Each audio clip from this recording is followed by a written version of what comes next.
Welcome to a new daily top Askreddit video. Today's topic: what scene in a movie really pissed you off? In one of the G.I. Joe films there is an explosion underwater and the ice at the top falls down and starts landing on the underwater base. Ice floats. How dare you let facts into a G.I. Joe movie? I immediately noticed it when I first saw that movie, but at that point it just made me laugh more than anything. That whole movie and its sequel were just pure silliness. I still kinda wish they'd made a third movie though.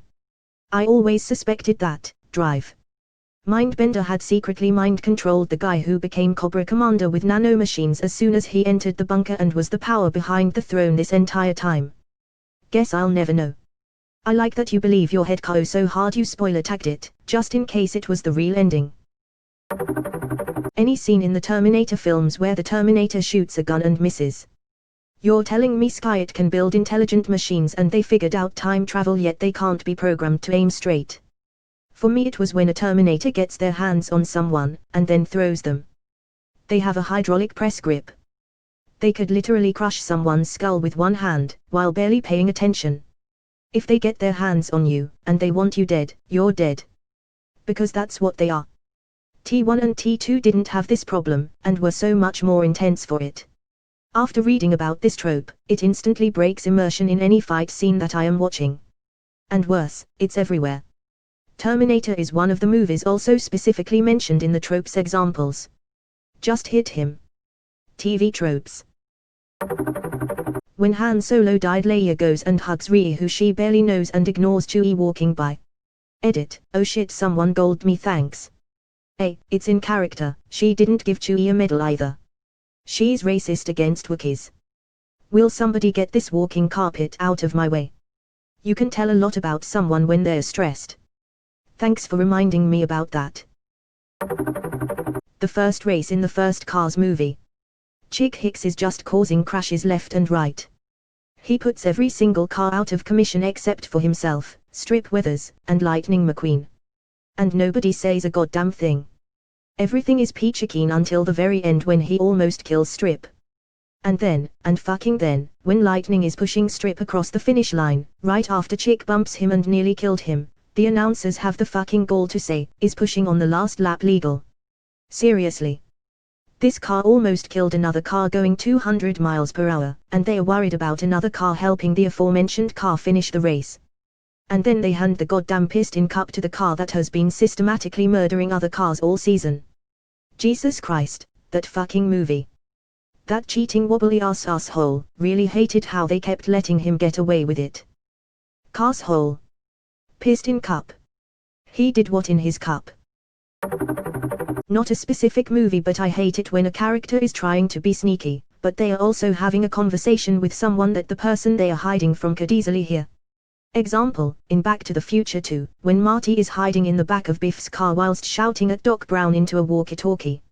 In defense of one of my favorite movies of all time, convertibles are loud and Biff had the radio cranked up over the wind, too. In general though, I hear ya. Biff was cruising and jamming in his car. I forgive him for not thinking anyone was in his back seat. Papa loves Mambo. John Wick, when Viggo knocks John out but then ties him up instead of just killing him. I know that the bad guy not taking the opportunity to kill the hero is a common thing, but killing John is literally Viggo's only goal. John has nothing that Viggo needs, and Viggo himself delivered a huge speech about what an unstoppable badass John is. If anybody should have taken the opportunity to kill John while he was defenseless, it's Viggo. But he is Viggo. You are like the biting buzzing of flies to him. Scourge of Carpathia. Death is but a door, time is but a window, I'll be back. John didn't even save himself. It was Marcus. If John had saved himself I would agree, but since he had a guardian angel that Viggo didn't know about, it makes sense to me. Also, it's not like Viggo used a convoluted Bond-esque machine to slowly drown him or something. It was a suffocation. Pretty standard hit job. Imagine not just shooting him in the head. After all that, just fucking shit him if you want him to die. There's no discretion anymore, and strangling somehow allows John to fight the dude killing him, which we've established he's pretty good at. Any scene in Harry Potter that could be completely and easily solved with magic they've already demonstrated in the previous films. It's like they forget every spell they've ever learned except the one the story wants them to use.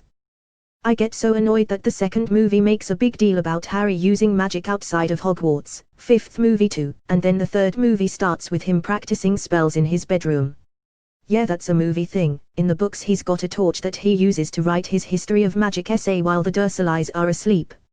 Honestly, as the movies progress, all spells just blast. There's no reason for any specific spells anymore because no matter what spells the characters are shouting, they all just blast the other person. Like, Stupefy is a stunning spell, and in the late movies it literally just blasts people backwards into walls and shit. Or in Crimes of Grindelwald, where the Auror kills that rally attendee.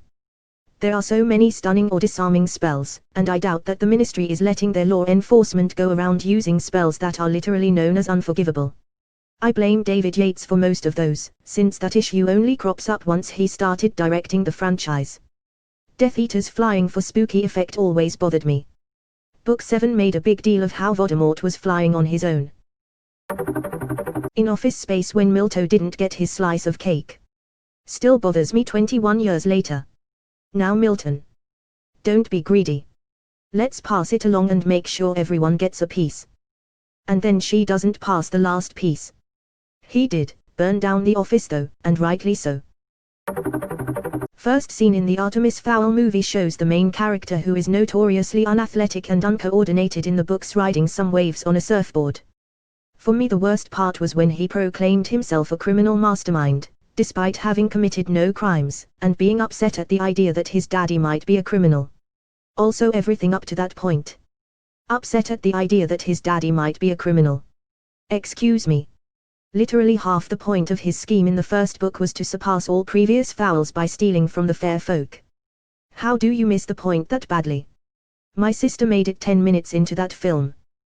Text me to say it's shite and not to bother, then reread the books to purge it from her memory. The only good thing about that movie was that it got me reread all the books.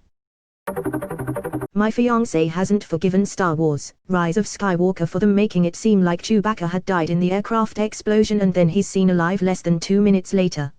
Edit, thank you for the awards kind Redditors, including my first Reddit gold. This is now one of the highlights of mine and my fiancé's relationship. That movie had more fake-out deaths than any other movie I can think of. It's sad because it takes away from the emotion of actual deaths in the movie. I could not take that movie seriously. Palpatine. Chewbacca. C-3PO. Kilo, when Rey cuts his ship and it fucking explodes. Kilo again, when Palpatine pushes him down a hole and he climbs out later. Rey dies after killing Palpatine and Kilo resurrects her. Any others I'm missing? Kilo a third time when Rey stabs him just to heal him right after. If you wait until the very end of the film you can see the series die. It doesn't get resurrected though. I was actually upset he didn't die. Not because I don't like Chewie, but because all of these movies never wanted to commit to anything. If you're going to kill Chewie, fine. But at least have the guts to make that decision permanent instead of worrying it might hurt sales of future toys. I thought they were gonna have some actual internal conflict for Rey, like oh crap I just killed my friend, am I the baddie? And then he's alive. 40 Days and 40 Nights. The guy gets raped by his ex-girlfriend and then has to apologize to his new girlfriend.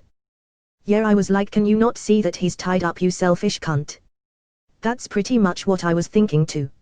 My, both female, best childhood friend thought it was funny and I was very uncomfortable. Male rape is a joke in movies and it's disgusting. It's somehow a joke in real life too.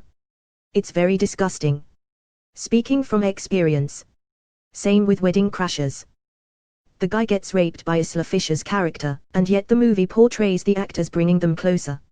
Also, when Harley rapes Nightwing in Batman and Harley Quinn. That scene is literally made for comic relief. The fuck was up with that? Swap the genders on the scene from Wedding Crashers, and instead of a romantic comedy, you have an episode of Law and Order SVU. Harry Potter breaking the Elder Wand and tossing away the pieces, implying that he's going to keep using Draco Malfoy's old wand indefinitely. Bitch no. He used the Elder Wand to mend his trusty Phoenix Feather Wand, intended to have the wand reburied with Dumbledore, and aimed to end the wand's chain of power upon his own death. And when Voldemort dissolves, the guy hits the ground like an ordinary man, that's the whole point. Despite all his magic and his horcruxes, he's just human like everyone else and dies. Yeah, I hated that. And the whole drawn-out duel between the two. Even if you forget about horcruxes and Hallows, Voldemort is a much more powerful wizard than Harry and would straight up murder him in a duel. The only reason Harry knew he could face him in the book is because he was betting on his being right about the Elder Wand. And don't get me started on Harry grabbing Voldemort and jumping out of that tower. That was just bizarre.